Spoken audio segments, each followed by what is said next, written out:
Ibi ni ibitabo byakunzwe cyane kandi byiza. Iyi ni inkuru y'urukundo cyangwa se nayita inkuru y'urukundo, ariko cyane cyane uko tuyitangira niko uzagenda uyisobanukirwa neza. Iyi nkuru bayita ntako rusa. Ese iyi nkuru waba warigeze uyisoma? Nanjye narayibonye ndavuga ati bibaye byiza abakunzi banjye babaye batari bayisoma, reka nyibasomere, nimara kuyibasomera bayisobanukirwe, nibamara kuyisobanukirwa bavuga ati Samu uratwika koko. Rero mbahaye ikaze. Iyi nkuru yanditswe n'uwo bita Lakson. Ese uyu musore yayanditse ashingiye kuki? Ngo yashingiye ku buzima tunyuramo bwa buri munsi. Ngiyi nkuru y'urukundo yanditswe hagendeye ku buzima bwa buri munsi tubamo. Ahangaha nshobora kubivuga warangiza ukavuga ati bigaragare yuko iyi nkuru yaba itandeba. Iyi nkuru yanditswe hagendewe ku buzima tubamo bwa buri munsi twese muri rusange. Niyo mpamvu nguraritse rero kugira ngo nuze gucikwa n'agace ka mbere cyangwa se aka episode ka mbere ka ntako rusa. Iyi nkuru tuyitangiranye n'umusore witwa Nyawe wiberaga mu cyaro ndetse abana n'ababyeyi be. Ati niberaga mu cyaro mahana n'ababyeyi banjye. Byagenze bite rero? Icyo nagusaba banza ukore subscribe kugira ngo dukomeze. Uyu musore akomeza avuga ati nubwo nabaga mu cyaro nari mfite umukobwa nakundaga bita Keza. Uyu musore yabaga mu cyaro, ariko nubwo yabaga mu cyaro hamwe n'ababyeyi be ngo yari afite umukobwa yakundaga bita Keza. Uyu musore akomeza avuga ati ariko nubwo twabaga mu cyaro, ati njyewe n'ababyeyi banjye twari abantu batifashije cyane. Nyine ni kwa kundi uri mu cyaro ariko utari wagafata mu cyaro nyine bakigucishamo ijisho. Uyu musore ngo ariko iwabo w'uyu mukobwa Keza ngo bari batunze pe, ngo bari batunze cyane ku buryo nyine ubareba ukavuga ati baratunze. Uyu musore Nyawe yafashe gahunda yo kujya i Kigali kujya gushaka imibereho, ariko abiganirije ababyeyi ntibabyakira baramubuza. Ati nashatse gufata umwanzuro wo kugira ngo mbashe kuba najya muri Kigali gushaka imibereho, biganiriza ababyeyi barambuza. Ese uratekereza ngo baramubujije arabyemera? Komeza udukurikirane. Icyo nagusaba ni ugukora subscribe, like kugira ngo utu episode twose twa ntako rusa uzajya utubonera ku gihe. Right. Ahangaha uyu musore Nyawe akomeza kuvuga ngo nubwo iwacu babimbuzaga, ati nta kigeze kibihindura kuko nari narangije gufata umwanzuro. Uyu musore nta kindi kintu yakoze bitewe yuko yari yarangije gufata umwanzuro, ngo yahamagaye Keza kuri fone amubwira yuko nibura babonana. Ahangaha ndakeka urabyumva neza. Iyi mpamvu yamuhamagaye ngo babonane, nyine yashaka yuko babonana mbere yuko agenda. Urumva nyine niba afite umukunzi kandi akaba amukunda, mu gihe agiye kugenda aba agomba kumubwira ati mukunzi wanjye rero ngeneye umugisha wawe, ngiye kujya aha n'aha. Kimujyanye nyine nacyo akakivuga nyine ni uko nguko yabigenjeje. Yaravuze ati reka muhamagare mubwire tubonane mbere yuko ngira ute, mbere yuko ngenda. Ahangaha umusore yakomeje avuga ati namusabye ko twabonana mbere yuko ngenda nkamusezera. Ahangaha umukobwa akimara kumva umusore amusabye yuko bahura, nyine umukobwa yamuhaye gahunda aramubwira ati okay sawa nta kibazo uzabe waza duhure nimugoroba. Ahangaha umusore Nyawe akomeza atubwira ngo ku mugoroba byarageze ajyana ahantu ku gasantere. Nyine yamujyanye ahantu ku gasantere. Urumva nyine ntago ari wowe wagomba kumujyana ahantu, urumva nta mu mufuka hari vide, ni umukobwa yamufasha amujyana ahantu ku gasantere. Nanjye nabuze umukobwa wanjyana ahantu ku gasantere nkangurira akantu. Bageze hose bigenda umusore Nyawe akomeza atubwira ati twaragiye turicarana tuganira, ngurira byeri ndetse na burusheti. Urumva mbese bosi kazi yaguriye nyine umukunzi we. Bosi kazi Keza yaguriye umukunzi we Nyawe. Uyu ni umusore Nyawe utuganiriza iyi nkuru, ati ngubwiye ukuntu izo burusheti zari ziryoshye, ati sha ni ukuri ntiwabyiyumvisha. Umusore ati ngewe n'umukunzi wanjye Keza twarakomeje turaganira, ariko nza kumubwira yuko ngiye kujya i Kigali gushakisha imibereho. Ahangaha Keza akimara kumva yuko umusore bakundanye ndetse bari bamaranye igihe, agiye kujya mu mujyi, yahise ahindukira aramubaza ati ese koko urankunda? Umusore aramusubiza ati yego Keza ndagukunda. Umusore akomeza avuga ati Keza nyine reka gushidikanya cyane, ndagukunda cyane, ndagupenda sana, nagupenda sana kabisa.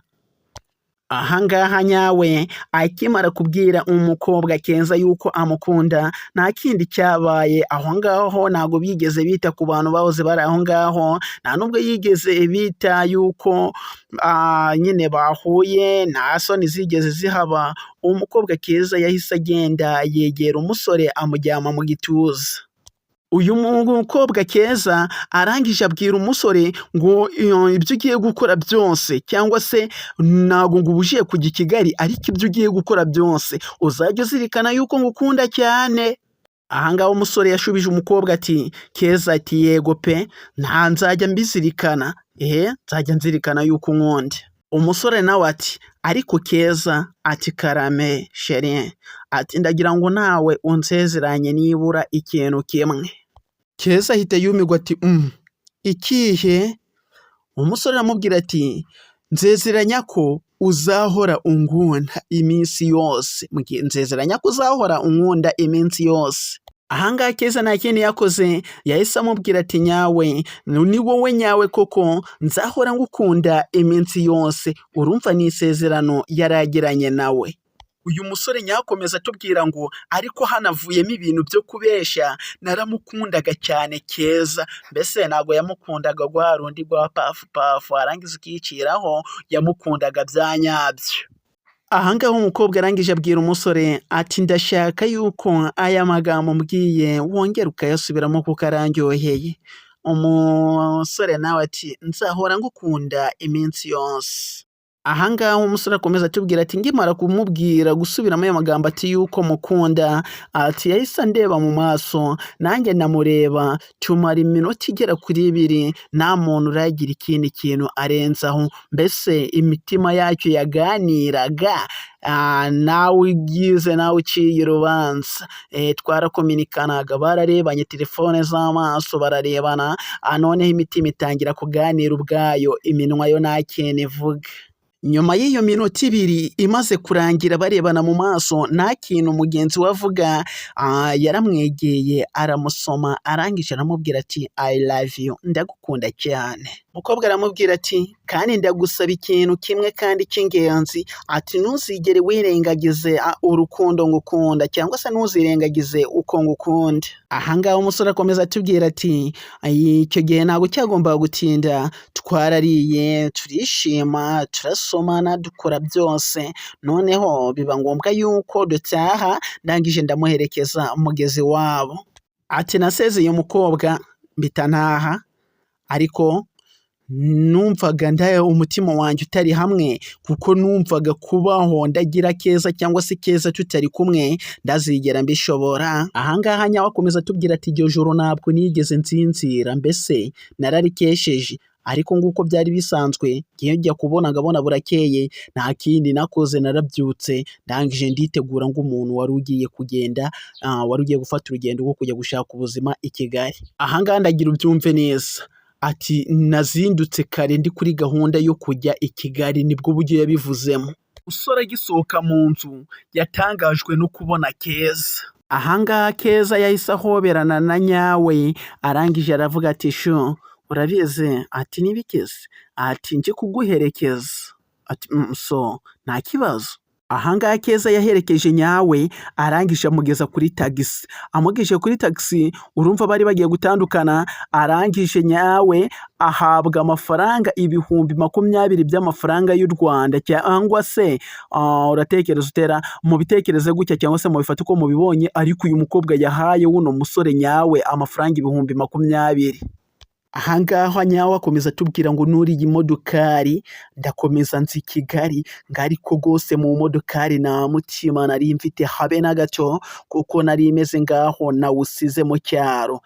Umutima we yari ameze ngaho yawusize mu cyaro, yari ameze ngaho ari kugenda ari igipambara, nta mutima agize ute afite. Umusore yarazamutse, arakomeza arazamuka, ava mu cyaro nyine arakomeza, ageze Nyabugogo, arangije arisakasaka ya mafaranga 20,000 arayabura. Ese yayabuze yonyine? Ahangaha nyawe yarisakasatse neza neza araheba, mbese yari yahuye n'abanyakigali bari bamucucuye kare, yari yahuye n'ibisumu na bene ngango. bari bamushoje mbese ya mafaranga 20,000 umukobwa yamuhaye akijya gutega taxi ayo ngayo yari yagiye. Ikindi kintu cyaje kuba rero n'ayandi yari afite agera ku 10,000 nayo bayatwariye hamwe na yayandi. Uratekereza ngo uyu musore yabigenje ute? Iyi nkuru se wayikunze? Niba uri kuyikunda icyo nagusaba mwaka kanya kora subscribe kandi like utwandikira muri comment uzatubwira ati muzakore n'igice cya kabiri. Niba utayikunze naho utwandikira muri comment uvuga ati iyo nkuru sinayikunze biteye yuko uyu musore bamwibye ya mafaranga 20,000 ndetse bayibana n'ayandi 10 yari yaribikiye. Ngo kandi uyu musore nubwo yaraje i Kigali, uyu musore nyawe ngo nta muntu n'umwe bari bafitanye gahunda yuko bagomba guhurira muri Kigali. Ni kwa kundi nyine ushobora kubyuka gutyo ukagenda ukavuga ati ngiye muri Kigali mfite itike ningeraho ndashaka akazi, nimara kugashaka nkore mbona amafaranga ntangire sevinge nibura nsabane n'umukunzi wanjye. Niko uyu musore byamugendekeye. Uyu musore nyawe ikindi kibazo yari afite si uko bari bamwibye amafaranga gusa, kuko ubundi yaje i Kigali atazi n'aho agiye. Noneho icyamubabaje cyane ngo n'imiryango ye cyangwa se famiye iyo bari bafite aho ngaho muri Kigali nta nubwo yarazi aho bari, cyangwa se yaje gutyo gusa atazi n'aho bagize ute n'aho batuye. Ahazi yagenda akahaba iminsi ngahe akaba ashaka akazi, yamara kukabona nyine akazitura abo ngabo nyine abo bavandimwe be, ariko ngo imiryango ye nayo ntabwo yarazi aho ituye muri Kigali. Ahangaha umusore akomeza avuga ngo nta kindi nakoze, nikoreye ibikapu byanjye nirirwa nzerera muri Kigali numva nataye umutwe. Urumva nyine nawe nta n'ikindi kintu yagombaga gukora uretse gutegereza ubushake bwa Nyagasani. I Kigali si ikigoma. Iyi nkuru y'urukundo ndi kubabwira bayita ntako rusa, yanditswe na Roxanne. Uyu musore akomeza avuga ngo kuzerera mu mujyi yugira ngo nari mfite itike nsubiza mu rugo nari ndasubirayo, ariko nyine bitewe yuko amafaranga yose bari bayanyibye nta n'itike nari mfite nsubiza mu rugo, nta kindi nagombaga gukora. Ubuzima bwacu bwa buri munsi hari igihe tujya kureba tugasanga dufite ikintu kimwe. Uyu musore uretse na famiye ye nta n'ahantu ho kurara yari afite. Icyo yari afite nyine ni icyo gifurumba cy'imyenda yari yikoreye. Urumva nyine ntabwo byari byoroshye. Uyu musore yakomeje atembera Nyabugogo, ndavuga kuzerera. Uyu musore yakomeje azerera Nyabugogo, noneho ubwo yari amaze kurambirwa kuzerera aho ngaho muri Nyabugogo yazamutse yerekeza ahantu bita Kimisagara. Aho ngaho ndakeka murahazi, abatuye Kigali cyane muhazi cyane kundusha, ngiye gutyo mba mbisoma, ariko nibura abatuye Kigali cyane muhazi cyane kundusha. Uyu musore mu kugenda, uyu musore witwa nyawe mu kugenda aho ngaho azamuka Kimisagara ngo yahabonye umukobwa mwiza, ngo ndetse mwiza cyane, ngo uwo mukobwa amubonye umutima urashiguka, ngo kandi uwo mukobwa ngo amwitegereje ngabona ni umukobwa mwiza nyine asa ngaho yiyubashe. Hari uburyo nyine ureba umukobwa ugasanga si babandi bari aho ngaho, ugasanga n'uwo mukobwa ariyubashe. Byagenze bite akimara kubona uyu mukobwa? Uwo mukobwa rero mwiza uyu watangaje uyu musore ngo yanyuze ku uyu musore yihuta. Ngo noneho ngo uwo mukobwa ngo telefone yiza kuva mu shokoshi cyangwa se mu kabaga ngo igwa hasi. Uyu musore nyawe akomeza atuganiriza ngo ariko umukobwa ntabwo yigeze abimenya, yarakomeje arikomereza ndetse akomeza kugenda nk'ibisanzwe nyine yihuta. Ndagira ngo wumve uyu musore nyawe ni umusore w'umutima.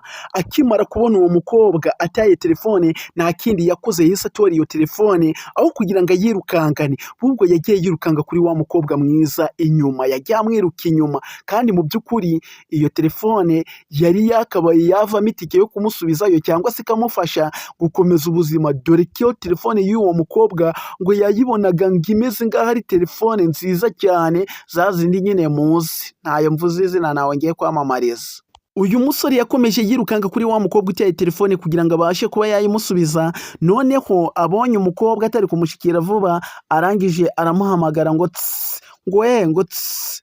Umukobwa arangije arahindukira, yitegereje wa musore nyawe, yitegereje uburyo asa, amuca amazi, arangije agira gutya arakomeza arigendera. Ari uburyo nyine ureba umuntu agusinyara yahindukira ugasanga step yawe cyangwa se naho mwahurira kugira ngo atanaguteza abantu, warangiza ukamureka ugakomeza deal zawe. Uwo mukobwa nawe niko yabigenje, yaciye uwo musore amazi. Uyu musore nyawe akomeza atuganiriza atubwira ati uwo mukobwa impamvu yahindukiye akandeba yarangiza akikomereza akigendera ngo ntabwo yigeze amenya yuko nashakaga kumuhereza telefone ye yataye. Mbese nyine umukobwa nta nubwo yari azi yuko yataye telefone. Rero umukobwa akimara kumva umusore ari kumusinyara ahindukiye arebye umusore abonye nyine ari wa wundi ujabiriye wo mu cyaro, yaravuze ati uyu nguyu sinzi ikintu ari kunshakira. Arangije arakomeza arigendera. Umusore nyawe akomeza atubwira ngo ntabwo uyu mukobwa yigeze amenya neza yuko nashaka kumuhereza telefone ye. Ahangaha umusore akomeza atubwira ngo narakomeje mwirukaho, asigaye ndamufata ndamushikira, ndangije ndamwitambika mubwira mu kinyabupfura. Uratekereza ngo yamubwiye ngo iki? Umva uburyo yamubwiye. Ese warangije gukora subscribe? Niba utari warangiza gukora subscribe bikore, ntabwo biri bugutware n'amasegonda, niturangiza twikomereze. Right. Ahangaha umusore nta yandi magambo yavuze y'ikinyabupfura yari yavuze ati mwari mutaye telefone yanyu ndayibatorera, none dore ngiye nari nyibazaniye.